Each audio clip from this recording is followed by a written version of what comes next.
ಬಳ್ಳಾರಿ ದಾಂಧಲೆ ಕಾಂಗ್ರೆಸ್ನ ವಿರುದ್ಧ ರೆಡ್ಡಿ ಸ್ಫೋಟಕ ಆರೋಪವನ್ನ ಮಾಡಿದ್ದಾರೆ. ಬ್ಯಾನರ್ ತೆಗೆಯೋ ನೆಪದಲ್ಲಿ ನನ್ನ ಹತ್ಯೆಗೆ ಪ್ರಯತ್ನ ಮಾಡಿದ್ದಾರೆ.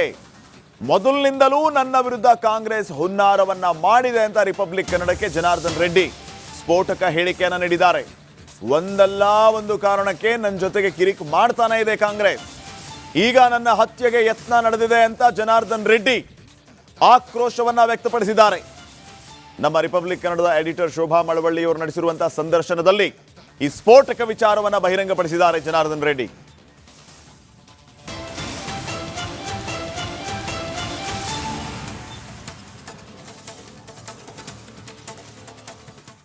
ಅವ್ರು ಮಾತಾಡಿದ ಮಾತುಗಳೇನು?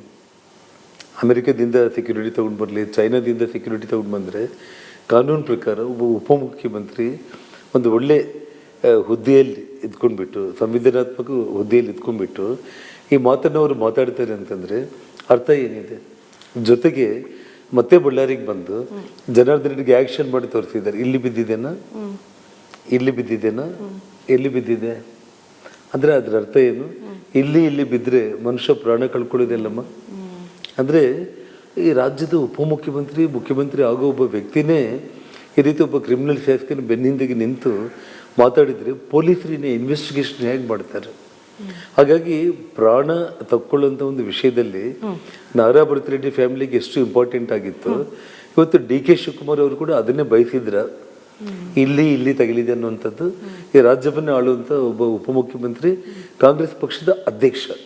ಸೊ ಇಡೀ ಕಾಂಗ್ರೆಸ್ ಪಕ್ಷದ ಹುನ್ನಾರ ನನ್ನ ಮೇಲೆ ಮೊದಲ BJP ಸರ್ಕಾರ ಬಂದಾಗಲಿಂದ ಕೂಡ ಅವರು ಒಂದಲ್ಲ ಒಂದು ಕಾರಣಗಳಿಗೆ ನನಗೆ ಈ ರೀತಿ ಹಿಂಸೆಯನ್ನು ಕೊಟ್ಟು ಕೊನೆಗೆ ಇವನ್ನ ಏನು ಮಾಡಿದ್ರು ಕೂಡ ಆಗ್ತಾ ಇಲ್ಲ, ಇನ್ನು ಪ್ರಾಣನೇ ತೆಗಿಬೇಕನ್ನುವಂಥ ಒಂದು ಉದ್ದೇಶದಲ್ಲೇ ಬ್ಯಾನರ್ ಅನ್ನೋದು ಒಂದು ನೆಪ.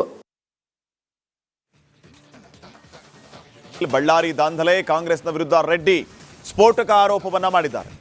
ಬ್ಯಾನರ್ ತೆಗೆಯೋ ನೆಪದಲ್ಲಿ ನನ್ನ ಹತ್ಯೆಗೆ ಪ್ರಯತ್ನ ಮಾಡಿದ್ದಾರೆ. ಮೊದಲಿನಿಂದಲೂ ನನ್ನ ವಿರುದ್ಧ ಕಾಂಗ್ರೆಸ್ ಹುನ್ನಾರವನ್ನ ಮಾಡಿದೆ ಅಂತ ರಿಪಬ್ಲಿಕ್ ಕನ್ನಡಕ್ಕೆ ಜನಾರ್ದನ್ ರೆಡ್ಡಿ ಸ್ಫೋಟಕ ಹೇಳಿಕೆಯನ್ನ ನೀಡಿದ್ದಾರೆ. ಒಂದಲ್ಲ ಒಂದು ಕಾರಣಕ್ಕೆ ನನ್ನ ಜೊತೆಗೆ ಕಿರಿಕ್ ಮಾಡ್ತಾನೆ ಇದೆ ಕಾಂಗ್ರೆಸ್. ಈಗ ನನ್ನ ಹತ್ಯೆಗೆ ಯತ್ನ ನಡೆದಿದೆ ಅಂತ ಜನಾರ್ದನ್ ರೆಡ್ಡಿ ಆಕ್ರೋಶವನ್ನ ವ್ಯಕ್ತಪಡಿಸಿದ್ದಾರೆ. ನಮ್ಮ ರಿಪಬ್ಲಿಕ್ ಕನ್ನಡದ ಎಡಿಟರ್ ಶೋಭಾ ಮಳವಳ್ಳಿ ಅವರು ನಡೆಸಿರುವಂತಹ ಸಂದರ್ಶನದಲ್ಲಿ ಈ ಸ್ಫೋಟಕ ವಿಚಾರವನ್ನ ಬಹಿರಂಗಪಡಿಸಿದ್ದಾರೆ ಜನಾರ್ದನ್ ರೆಡ್ಡಿ.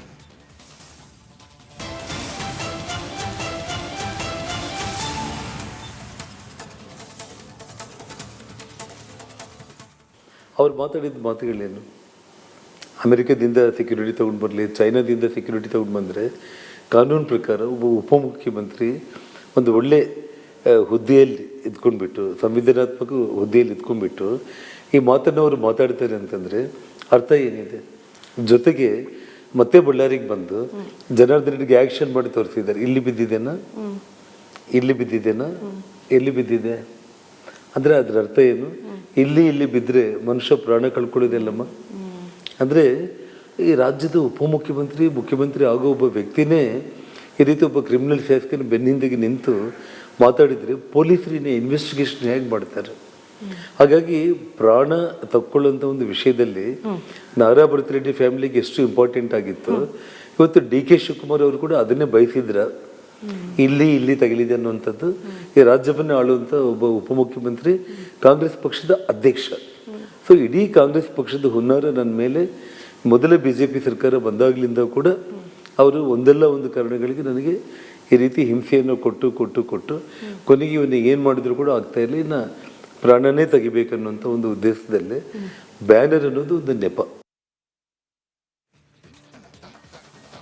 ಬಳ್ಳಾರಿ ದಾಂಧಲೆ ಕಾಂಗ್ರೆಸ್ನ ವಿರುದ್ಧ ರೆಡ್ಡಿ ಸ್ಫೋಟಕ ಆರೋಪವನ್ನ ಮಾಡಿದ್ದಾರೆ. ಬ್ಯಾನರ್ ತೆಗೆಯೋ ನೆಪದಲ್ಲಿ ನನ್ನ ಹತ್ಯೆಗೆ ಪ್ರಯತ್ನ ಮಾಡಿದ್ದಾರೆ. ಮೊದಲಿನಿಂದಲೂ ನನ್ನ ವಿರುದ್ಧ ಕಾಂಗ್ರೆಸ್ ಹುನ್ನಾರವನ್ನ ಮಾಡಿದೆ ಅಂತ ರಿಪಬ್ಲಿಕ್ ಕನ್ನಡಕ್ಕೆ ಜನಾರ್ದನ್ ರೆಡ್ಡಿ ಸ್ಫೋಟಕ ಹೇಳಿಕೆಯನ್ನ ನೀಡಿದ್ದಾರೆ. ಒಂದಲ್ಲ ಒಂದು ಕಾರಣಕ್ಕೆ ನನ್ನ ಜೊತೆಗೆ ಕಿರಿಕ್ ಮಾಡ್ತಾನೆ ಇದೆ ಕಾಂಗ್ರೆಸ್. ಈಗ ನನ್ನ ಹತ್ಯೆಗೆ ಯತ್ನ ನಡೆದಿದೆ ಅಂತ ಜನಾರ್ದನ್ ರೆಡ್ಡಿ ಆಕ್ರೋಶವನ್ನ ವ್ಯಕ್ತಪಡಿಸಿದ್ದಾರೆ. ನಮ್ಮ ರಿಪಬ್ಲಿಕ್ ಕನ್ನಡದ ಎಡಿಟರ್ ಶೋಭಾ ಮಳವಳ್ಳಿ ಅವರು ನಡೆಸಿರುವಂತಹ ಸಂದರ್ಶನದಲ್ಲಿ ಈ ಸ್ಫೋಟಕ ವಿಚಾರವನ್ನ ಬಹಿರಂಗಪಡಿಸಿದ್ದಾರೆ ಜನಾರ್ದನ್ ರೆಡ್ಡಿ.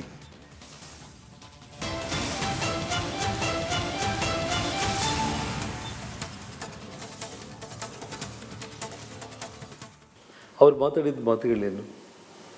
ಅಮೆರಿಕದಿಂದ ಸೆಕ್ಯೂರಿಟಿ ತೊಗೊಂಡು ಬರಲಿ, ಚೈನಾದಿಂದ ಸೆಕ್ಯೂರಿಟಿ ತೊಗೊಂಡು ಬಂದರೆ ಕಾನೂನು ಪ್ರಕಾರ ಒಬ್ಬ ಉಪಮುಖ್ಯಮಂತ್ರಿ ಒಂದು ಒಳ್ಳೆ ಹುದ್ದೆಯಲ್ಲಿ ಇದ್ಕೊಂಡ್ಬಿಟ್ಟು, ಸಂವಿಧಾನಾತ್ಮಕ ಹುದ್ದೆಯಲ್ಲಿ ಇದ್ಕೊಂಡ್ಬಿಟ್ಟು ಈ ಮಾತನ್ನು ಅವರು ಮಾತಾಡ್ತಾರೆ ಅಂತಂದರೆ ಅರ್ಥ ಏನಿದೆ?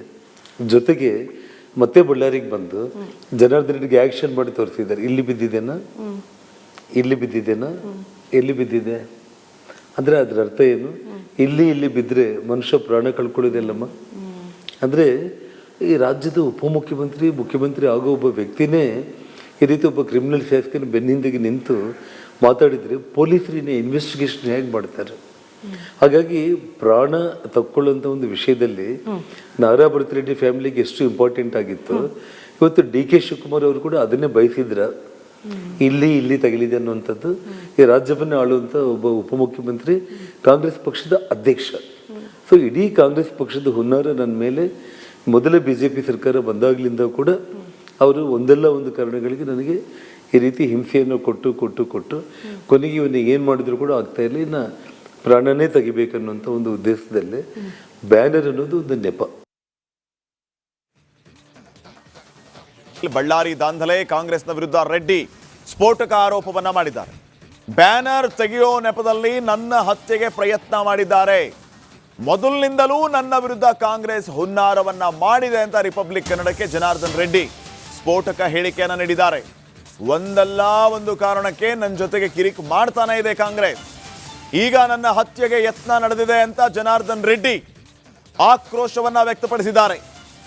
ನಮ್ಮ ರಿಪಬ್ಲಿಕ್ ಕನ್ನಡದ ಎಡಿಟರ್ ಶೋಭಾ ಮಳವಳ್ಳಿ ಅವರು ನಡೆಸಿರುವಂತಹ ಸಂದರ್ಶನದಲ್ಲಿ ಈ ಸ್ಫೋಟಕ ವಿಚಾರವನ್ನ ಬಹಿರಂಗಪಡಿಸಿದ್ದಾರೆ ಜನಾರ್ದನ್ ರೆಡ್ಡಿ.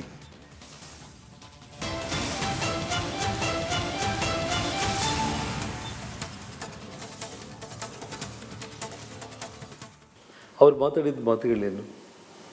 ಅಮೆರಿಕದಿಂದ ಸೆಕ್ಯೂರಿಟಿ ತೊಗೊಂಡು ಬರಲಿ, ಚೈನಾದಿಂದ ಸೆಕ್ಯೂರಿಟಿ ತೊಗೊಂಡು ಬಂದರೆ ಕಾನೂನು ಪ್ರಕಾರ ಒಬ್ಬ ಉಪಮುಖ್ಯಮಂತ್ರಿ ಒಂದು ಒಳ್ಳೆ ಹುದ್ದೆಯಲ್ಲಿ ಇದ್ಕೊಂಡ್ಬಿಟ್ಟು, ಸಂವಿಧಾನಾತ್ಮಕ ಹುದ್ದೆಯಲ್ಲಿ ಇದ್ಕೊಂಡ್ಬಿಟ್ಟು ಈ ಮಾತನ್ನು ಅವರು ಮಾತಾಡ್ತಾರೆ ಅಂತಂದರೆ ಅರ್ಥ ಏನಿದೆ? ಜೊತೆಗೆ ಮತ್ತೆ ಬಳ್ಳಾರಿಗೆ ಬಂದು ಜನಾರ್ದನಿಗೆ ಆ್ಯಕ್ಷನ್ ಮಾಡಿ ತೋರಿಸಿದ್ದಾರೆ. ಇಲ್ಲಿ ಬಿದ್ದಿದೆನಾ, ಇಲ್ಲಿ ಬಿದ್ದಿದೆನಾ, ಎಲ್ಲಿ ಬಿದ್ದಿದೆ ಅಂದರೆ ಅದರ ಅರ್ಥ ಏನು? ಇಲ್ಲಿ ಬಿದ್ದರೆ ಮನುಷ್ಯ ಪ್ರಾಣ ಕಳ್ಕೊಳ್ಳೋದಿಲ್ಲಮ್ಮ. ಅಂದರೆ ಈ ರಾಜ್ಯದ ಉಪಮುಖ್ಯಮಂತ್ರಿ, ಮುಖ್ಯಮಂತ್ರಿ ಆಗೋ ಒಬ್ಬ ವ್ಯಕ್ತಿನೇ ಈ ರೀತಿ ಒಬ್ಬ ಕ್ರಿಮಿನಲ್ ಶಾಸಕನ ಬೆನ್ನಿಂದಿಗೆ ನಿಂತು ಮಾತಾಡಿದರೆ ಪೊಲೀಸರಿನ ಇನ್ವೆಸ್ಟಿಗೇಷನ್ ಹೇಗೆ ಮಾಡ್ತಾರೆ? ಹಾಗಾಗಿ ಪ್ರಾಣ ತಕ್ಕೊಳ್ಳುವಂಥ ಒಂದು ವಿಷಯದಲ್ಲಿ ನಾರಾ ಭರತಿರೆಡ್ಡಿ ಫ್ಯಾಮಿಲಿಗೆ ಎಷ್ಟು ಇಂಪಾರ್ಟೆಂಟ್ ಆಗಿತ್ತು, ಇವತ್ತು DK ಶಿವಕುಮಾರ್ ಅವರು ಕೂಡ ಅದನ್ನೇ ಬಯಸಿದ್ರ. ಇಲ್ಲಿ ತಗಲಿದೆ ಅನ್ನುವಂಥದ್ದು ಈ ರಾಜ್ಯವನ್ನು ಆಳುವಂಥ ಒಬ್ಬ ಉಪಮುಖ್ಯಮಂತ್ರಿ, ಕಾಂಗ್ರೆಸ್ ಪಕ್ಷದ ಅಧ್ಯಕ್ಷ. ಸೊ ಇಡೀ ಕಾಂಗ್ರೆಸ್ ಪಕ್ಷದ ಹುನ್ನಾರ ನನ್ನ ಮೇಲೆ ಮೊದಲ BJP ಸರ್ಕಾರ ಬಂದಾಗಲಿಂದ ಕೂಡ ಅವರು ಒಂದಲ್ಲ ಒಂದು ಕಾರಣಗಳಿಗೆ ನನಗೆ ಈ ರೀತಿ ಹಿಂಸೆಯನ್ನು ಕೊಟ್ಟು ಕೊನೆಗೆ ಇವನ್ನ ಏನು ಮಾಡಿದ್ರು ಕೂಡ ಆಗ್ತಾ ಇಲ್ಲ, ಇನ್ನು ಪ್ರಾಣನೇ ತೆಗಿಬೇಕನ್ನುವಂಥ ಒಂದು ಉದ್ದೇಶದಲ್ಲೇ ಬ್ಯಾನರ್ ಅನ್ನೋದು ಒಂದು ನೆಪ. ಬಳ್ಳಾರಿ ದಾಂಧಲೆ, ಕಾಂಗ್ರೆಸ್ನ ವಿರುದ್ಧ ರೆಡ್ಡಿ ಸ್ಫೋಟಕ ಆರೋಪವನ್ನ ಮಾಡಿದ್ದಾರೆ. ಬ್ಯಾನರ್ ತೆಗೆಯೋ ನೆಪದಲ್ಲಿ ನನ್ನ ಹತ್ಯೆಗೆ ಪ್ರಯತ್ನ ಮಾಡಿದ್ದಾರೆ. ಮೊದಲಿನಿಂದಲೂ ನನ್ನ ವಿರುದ್ಧ ಕಾಂಗ್ರೆಸ್ ಹುನ್ನಾರವನ್ನ ಮಾಡಿದೆ ಅಂತ ರಿಪಬ್ಲಿಕ್ ಕನ್ನಡಕ್ಕೆ ಜನಾರ್ದನ್ ರೆಡ್ಡಿ ಸ್ಫೋಟಕ ಹೇಳಿಕೆಯನ್ನ ನೀಡಿದ್ದಾರೆ. ಒಂದಲ್ಲ ಒಂದು ಕಾರಣಕ್ಕೆ ನನ್ನ ಜೊತೆಗೆ ಕಿರಿಕ್ ಮಾಡ್ತಾನೆ ಇದೆ ಕಾಂಗ್ರೆಸ್. ಈಗ ನನ್ನ ಹತ್ಯೆಗೆ ಯತ್ನ ನಡೆದಿದೆ ಅಂತ ಜನಾರ್ದನ್ ರೆಡ್ಡಿ ಆಕ್ರೋಶವನ್ನ ವ್ಯಕ್ತಪಡಿಸಿದ್ದಾರೆ. ನಮ್ಮ ರಿಪಬ್ಲಿಕ್ ಕನ್ನಡದ ಎಡಿಟರ್ ಶೋಭಾ ಮಳವಳ್ಳಿ ಅವರು ನಡೆಸಿರುವಂತಹ ಸಂದರ್ಶನದಲ್ಲಿ ಈ ಸ್ಫೋಟಕ ವಿಚಾರವನ್ನ ಬಹಿರಂಗಪಡಿಸಿದ್ದಾರೆ ಜನಾರ್ದನ್ ರೆಡ್ಡಿ.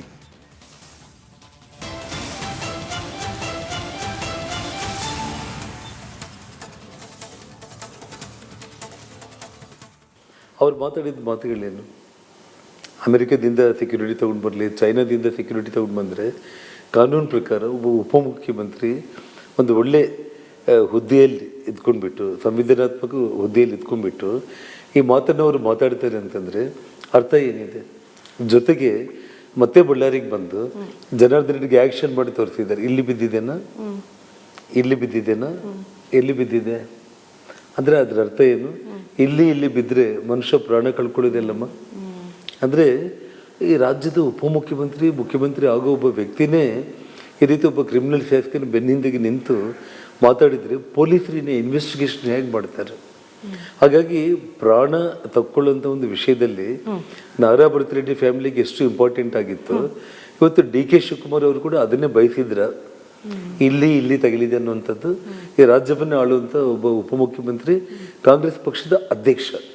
ಸೊ ಇಡೀ ಕಾಂಗ್ರೆಸ್ ಪಕ್ಷದ ಹುನ್ನಾರ ನನ್ನ ಮೇಲೆ ಮೊದಲ ಬಿಜೆಪಿ ಸರ್ಕಾರ ಬಂದಾಗ್ಲಿಂದ ಕೂಡ ಅವರು ಒಂದಲ್ಲ ಒಂದು ಕಾರಣಗಳಿಗೆ ನನಗೆ ಈ ರೀತಿ ಹಿಂಸೆಯನ್ನು ಕೊಟ್ಟು ಕೊನೆಗೆ ಇವನ್ನ ಏನು ಮಾಡಿದ್ರು ಕೂಡ ಆಗ್ತಾ ಇಲ್ಲ, ಇನ್ನು ಪ್ರಾಣನೇ ತೆಗಿಬೇಕನ್ನುವಂಥ ಒಂದು ಉದ್ದೇಶದಲ್ಲೇ ಬ್ಯಾನರ್ ಅನ್ನೋದು ಒಂದು ನೆಪ. ಬಳ್ಳಾರಿ ದಾಂಧಲೆ, ಕಾಂಗ್ರೆಸ್ನ ವಿರುದ್ಧ ರೆಡ್ಡಿ ಸ್ಫೋಟಕ ಆರೋಪವನ್ನ ಮಾಡಿದ್ದಾರೆ. ಬ್ಯಾನರ್ ತೆಗೆಯೋ ನೆಪದಲ್ಲಿ ನನ್ನ ಹತ್ಯೆಗೆ ಪ್ರಯತ್ನ ಮಾಡಿದ್ದಾರೆ. ಮೊದಲಿನಿಂದಲೂ ನನ್ನ ವಿರುದ್ಧ ಕಾಂಗ್ರೆಸ್ ಹುನ್ನಾರವನ್ನ ಮಾಡಿದೆ ಅಂತ ರಿಪಬ್ಲಿಕ್ ಕನ್ನಡಕ್ಕೆ ಜನಾರ್ದನ್ ರೆಡ್ಡಿ ಸ್ಫೋಟಕ ಹೇಳಿಕೆಯನ್ನ ನೀಡಿದ್ದಾರೆ. ಒಂದಲ್ಲ ಒಂದು ಕಾರಣಕ್ಕೆ ನನ್ನ ಜೊತೆಗೆ ಕಿರಿಕ್ ಮಾಡ್ತಾನೆ ಇದೆ ಕಾಂಗ್ರೆಸ್. ಈಗ ನನ್ನ ಹತ್ಯೆಗೆ ಯತ್ನ ನಡೆದಿದೆ ಅಂತ ಜನಾರ್ದನ್ ರೆಡ್ಡಿ ಆಕ್ರೋಶವನ್ನ ವ್ಯಕ್ತಪಡಿಸಿದ್ದಾರೆ.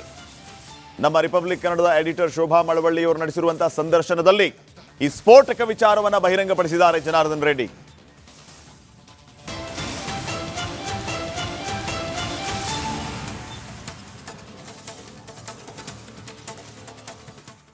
ಅವ್ರು ಮಾತಾಡಿದ ಮಾತುಗಳೇನು? ಅಮೆರಿಕದಿಂದ ಸೆಕ್ಯೂರಿಟಿ ತಗೊಂಡು ಬರಲಿ, ಚೈನಾದಿಂದ ಸೆಕ್ಯೂರಿಟಿ ತಗೊಂಡು ಬಂದರೆ ಕಾನೂನು ಪ್ರಕಾರ ಒಬ್ಬ ಉಪಮುಖ್ಯಮಂತ್ರಿ ಒಂದು ಒಳ್ಳೆ ಹುದ್ದೆಯಲ್ಲಿ ಇದ್ಕೊಂಡ್ಬಿಟ್ಟು, ಸಂವಿಧಾನಾತ್ಮಕ ಹುದ್ದೆಯಲ್ಲಿ ಇದ್ಕೊಂಡ್ಬಿಟ್ಟು ಈ ಮಾತನ್ನು ಅವರು ಮಾತಾಡ್ತಾರೆ ಅಂತಂದರೆ ಅರ್ಥ ಏನಿದೆ? ಜೊತೆಗೆ ಮತ್ತೆ ಬಳ್ಳಾರಿಗೆ ಬಂದು ಜನಾರ್ದನ್ ರೆಡ್ಡಿಗೆ ಆ್ಯಕ್ಷನ್ ಮಾಡಿ ತೋರಿಸಿದ್ದಾರೆ. ಇಲ್ಲಿ ಬಿದ್ದಿದೆನಾ, ಎಲ್ಲಿ ಬಿದ್ದಿದೆ ಅಂದರೆ ಅದರ ಅರ್ಥ ಏನು? ಇಲ್ಲಿ ಬಿದ್ದರೆ ಮನುಷ್ಯ ಪ್ರಾಣ ಕಳ್ಕೊಳ್ಳೋದಿಲ್ಲಮ್ಮ. ಅಂದರೆ ಈ ರಾಜ್ಯದ ಉಪಮುಖ್ಯಮಂತ್ರಿ, ಮುಖ್ಯಮಂತ್ರಿ ಆಗೋ ಒಬ್ಬ ವ್ಯಕ್ತಿನೇ ಈ ರೀತಿ ಒಬ್ಬ ಕ್ರಿಮಿನಲ್ ಶಾಸಕನ ಬೆನ್ನಿಂದಿಗೆ ನಿಂತು ಮಾತಾಡಿದರೆ ಪೊಲೀಸರಿನ ಇನ್ವೆಸ್ಟಿಗೇಷನ್ ಹೇಗೆ ಮಾಡ್ತಾರೆ? ಹಾಗಾಗಿ ಪ್ರಾಣ ತಕ್ಕೊಳ್ಳುವಂಥ ಒಂದು ವಿಷಯದಲ್ಲಿ ನಾರಾ ಭರತ್ ರೆಡ್ಡಿ ಫ್ಯಾಮಿಲಿಗೆ ಎಷ್ಟು ಇಂಪಾರ್ಟೆಂಟ್ ಆಗಿತ್ತು, ಇವತ್ತು ಡಿ ಕೆ ಶಿವಕುಮಾರ್ ಅವರು ಕೂಡ ಅದನ್ನೇ ಬಯಸಿದ್ರ ಇಲ್ಲಿ ತಗಲಿದೆ ಅನ್ನುವಂಥದ್ದು ಈ ರಾಜ್ಯವನ್ನ ಆಳುವಂತ ಒಬ್ಬ ಉಪಮುಖ್ಯಮಂತ್ರಿ ಕಾಂಗ್ರೆಸ್ ಪಕ್ಷದ ಅಧ್ಯಕ್ಷ.